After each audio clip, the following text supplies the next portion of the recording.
If you stay, I'll destroy this marriage, my mother-in-law threatened when I tried to break free from her control. Fine, have it your way, I smiled. She lit up when my husband announced the divorce, but when he kept talking, she lost it.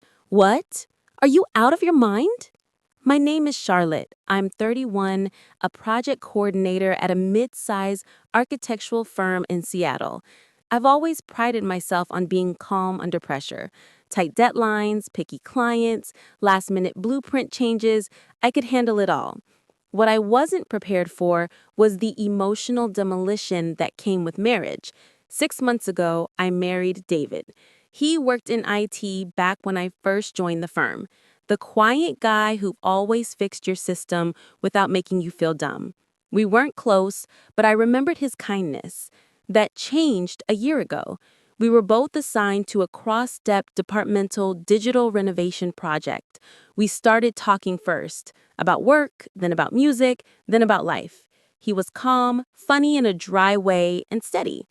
After the project ended, we kept getting coffee. By spring, we were dating. By fall, engaged. David proposed with a simple silver ring and a rambling letter that ended with, "Life with you just makes more sense." It felt right. No red flags, no drama. For once, love seemed simple. For the first few weeks, it was. We moved into a cozy 2-bedroom rental on a tree-lined street. I bought new cookware, he assembled our bookshelf, we split chores without arguing. And then, almost without warning, came the third resident in our marriage, his mother, Sarah. At first, I didn't think much of it. Sarah came by with a casserole. She brought lemon muffins one Sunday morning. She'd call and say, "Thought I'd drop something off." And I'd smile politely, even when she stayed longer than she should have. But within 2 weeks, she started arriving daily. I'm not exaggerating. Every weekday, precisely at 5:10 p.m., I'd hear the doorbell. I'd be home, having just kicked off my heels, halfway through chopping vegetables, and there she'd be, makeup perfect, eyes scanning the kitchen like a drill sergeant inspecting barracks. "Risotto again?" she scoffed on Tuesday. "You really think David should eat this mush?"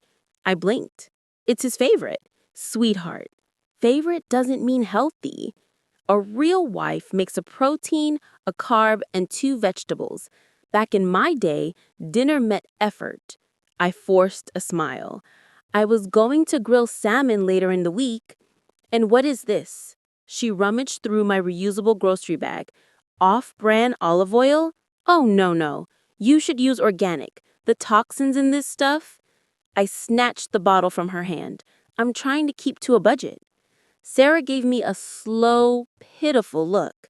Budgeting is what women do when they're planning a family, unless that's not your plan. That was only day 4. By day 8, she was no longer knocking.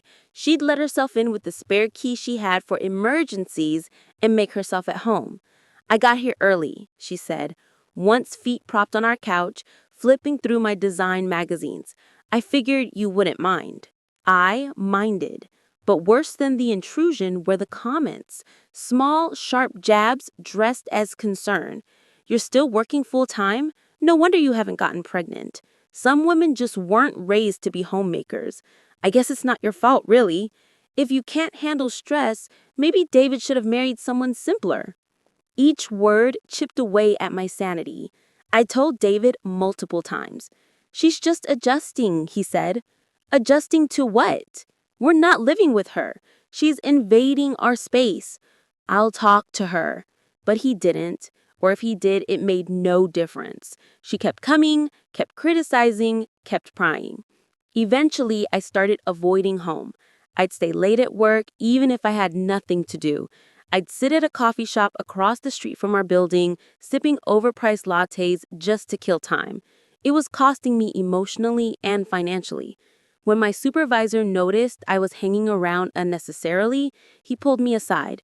"You know, we don't pay overtime, right?" he said gently. I nodded. I like the quiet here." He gave me a look, the kind that says, "I know there's more, but I won't ask." But I knew something had to change. One Friday, I decided to go home on time. Enough hiding, enough avoiding. I needed to confront this woman head on. When I walked up the path to our porch, there she was, standing smugly in front of the door like she owned the place. Oh, look, it's the prodigal wife. She gave up playing hide and seek, did she? I said nothing. She followed me in immediately, inspecting my grocery bags. More risotto ingredients, she mocked. Do you even know what nutrients are? I turned to her slowly. Sarah, please stop. Stop what? Coming here? Insulting me? Telling me how to run my marriage? You're not helping. Her face hardened. You think I'm the problem? I took a breath. You come into our home uninvited. You criticize my cooking, my job, my body. You treat me like I'm some placeholder until a better wife comes along. She narrowed her eyes. David is my son. I raised him to expect excellence. You're a career girl with no maternal instinct. Of course you can't get pregnant. You're too busy running spreadsheets. I stiffened. I haven't gotten pregnant because I'm too stressed, and most of that stress is coming from you. That hit her. For a moment, she said nothing. Then she leaned forward and hissed, You want to talk back? Fine. You want to challenge me? Then get out. Divorce David today. I'm not divorcing him because you can't respect boundaries. No, she said, stepping closer. You'll divorce him because I'll make you. If you don't leave, I will burn this marriage to the ground. And David, he'll believe me before he believes you. Something snapped in me. I smiled calmly. Fine, I said. You want me gone? You'll get your wish. I grabbed my coat, walked past her, and got into my car, not to leave, to strike back. I drove straight to the city office. I didn't file for divorce, but I requested the paperwork. Then I text David, We need to talk. It's about your mother. Meet me in 30 at the coffee on Alder. That night would change everything. And for once, I wasn't afraid. I was ready. David arrived at the cafe 5 minutes late. He looked like he'd run the whole way, cheeks flushed, hair windblown, eyes searching the room until they landed on me. I sat at a table in the back, hands folded, phone screen face down. He slid into the booth across from me. What happened? He asked breathlessly. Are you okay? Is it my mom again? I tilted my head. Let's not waste time. His face tensed. That bad? Instead of answering, I unlocked my phone and tapped the screen. His mother's voice filled the small space between us. You think I'll let you ruin your son's life? You're a mistake he married. If you won't quit your job, I'll make sure your boss thinks you want to. Divorce him, or I'll make your life a nightmare. David froze. His lips parted slightly, but he said nothing. When I looked up, I saw something flicker in his expression. Disbelief, yes, but under it, shame. He reached for the phone. I pulled it back. I've been recording her for the past week, I said evenly, because I knew you wouldn't believe me unless you heard it. He shook his head. I never thought she'd go that far. I knew she was pushy, but she's not pushy, David. She's abusive. She's manipulative, and she's actively trying to sabotage our marriage and my career. He rubbed his forehead. I should have listened. Yes, I said, but now you've had. So the question is, what are you going to do about it? Silence stretched between us like piano wire. Then, what do you want me to do? I took a breath. If you want to save this marriage, we need to burn it down first. His eyes snapped to mine. What does that mean? It means we divorce officially. Then we start over on our terms. No Sarah, no control, no pretending this didn't happen. He was quiet for a long time. Then finally, let's do it. We drove to the city clerk's office together. We filled out the forms, handed over our IDs, signed the papers. No fight, no yelling, just paperwork. I thought I might cry when I wrote my name under petitioner, but I didn't. I felt calm, almost focused. 25 minutes later, we stood at the same counter. We'd like to file a marriage application, I said. The clerk blinked. You just filed for a divorce. Yes, I said. We're remarrying. She looked at us like we were either brilliant or unhinged, but nodded. You're legally allowed to do that immediately since the divorce isn't finalized yet. We filled out the forms again. When we got to the name section, David paused. He looked at me. Do you want to stay Miller? I hesitated, then shook my head. No, that name never felt like mine. I want to be me again. He smiled slowly. Then I want to be part of that family. And just like that, David changed his last name to mine. We left the building not just as a couple, but as a new unit, a fresh contract, a symbolic reset. Not Charlotte and David her mother's way, but ours. We planned our next move carefully. We didn't call Sarah. We didn't warn her. Instead, we called ahead to his parents' house and said we were coming by Sunday afternoon. She sounded thrilled on the phone, overly thrilled. She thought she'd won. When we arrived, Sarah opened the door in full pearls and pink mode. Her lipstick was fresh, her perfume cloud thick, her smile theatrical. Well, well, well, she sang. Looks like someone's come to her senses. I gave her nothing. Inside, the living room was spotless. A plate of cookies sat untouched on the coffee table, and there, in his usual recliner, sat David's father, Adam, flipping through the Sunday paper like he hadn't noticed the brewing storm. Sarah turned to us as we stepped inside. Now, she said sweetly, let's be civil. Every marriage has rough patches. I'm just glad you two came back to talk. David's jaw clenched. I touched his hand lightly. It was time. He took a step forward. We did talk, he said, and we made a decision. Sarah tilted her head like a curious cat. Oh? David glanced at me, then back at her. We filed for divorce. Her smile twitched but didn't fade. Well, I'm not surprised. I've always thought. And then he said firmly, we remarried. To each other. That landed. Her eyes flinched before her mouth caught up. I'm sorry, what? I took her last name, David added. Legally. Her face dropped fully now. You changed your name to hers? Yes, as a fresh start, one without your influence. You ungrateful little... Her voice cracked, but she masked it with a laugh. David, don't be ridiculous. I stepped forward. This isn't about names. It's about boundaries. And yours no longer exist in our lives. You think you can come into my family, she snapped, and tell me how to behave in my house? I think I can hold you accountable for harassment, I said, because that's what this is. Oh, please, she scoffed. What are you going to do? Sue me? I didn't answer.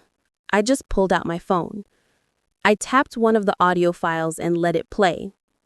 If you don't leave, I'll burn this marriage to the ground. He'll believe me before he believes you. Sarah's eyes darted to the speaker.